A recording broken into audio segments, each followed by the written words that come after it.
आज एकादशी आहे आणि जे पुण्यात राहतात तसं पूर्ण महाराष्ट्राला माहिती आहे की आज माऊलींची पालखी पुण्यातून प्रस्थान करते.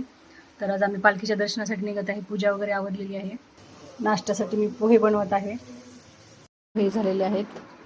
ते आम्ही निघालेलो आहोत. बघू शकता इथे कशा प्रकारे गर्दी जमा झालेली आहे. पूर्ण यात्रेसारखी गर्दी असते. प्रत्येकजण प्रयत्न करतो की पालखीचं दर्शन त्यांना झालेलं पाहिजे. गर्दी बघू शकता तुम्ही. किती छान दृश्य आहे बघा. सर्वजण छान तयार होऊन आलेले आहेत पालखीच्या दर्शनासाठी.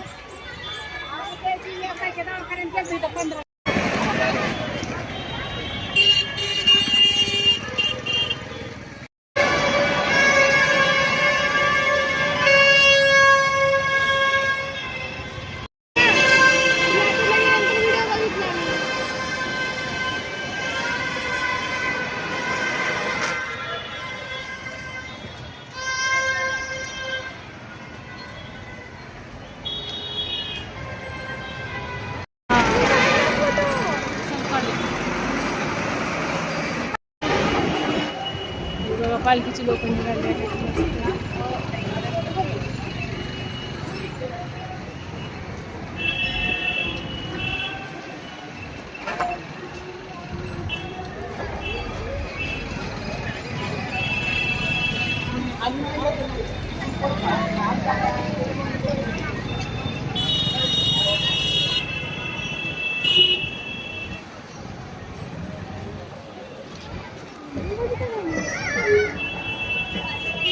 बघत आहेत आम्ही खेळणं. 100 रुपयाला आहेत खेळणं.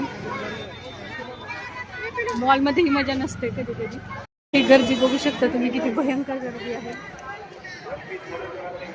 पालखी तिथं थांबलेली आहे तुकाराम महाराजांची. त्याच्या दर्शनासाठी निघालेले आहे. पालखीला पाठवण्यासाठी सगळी लोक मस्त तयार होऊन बसलेली आहेत. तुकाराम महाराजांची पालखी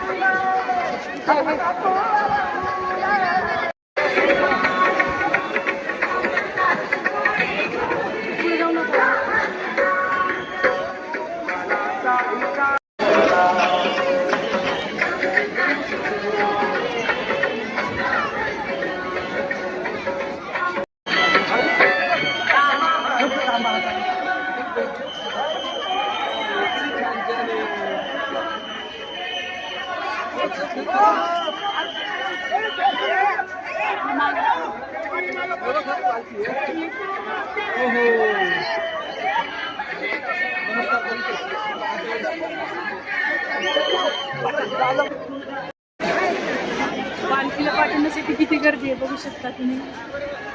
तुकाराम महाराजांची पालखी आहे. ज्ञानेश्वर महाराजांची पुढे गेलेली आहे. त्याला एवढीच गर्दी होती. आता ती पालखीच्या गटात थांबते आणि ही पालखी मागून जाते. भयंकर गर्दी म्हणजे भयंकर. इमॅजिनच नाही करू शकत तुम्ही. एवढी गर्दी असते. पाय ठेवायला जागा नाही इथे. एवढी गर्दी आहे.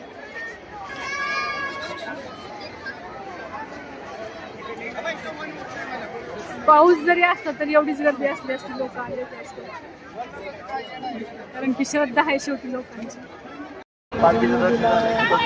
दिवसभर फोटो काढायची इच्छा होती तर आम्ही फोटो काढले.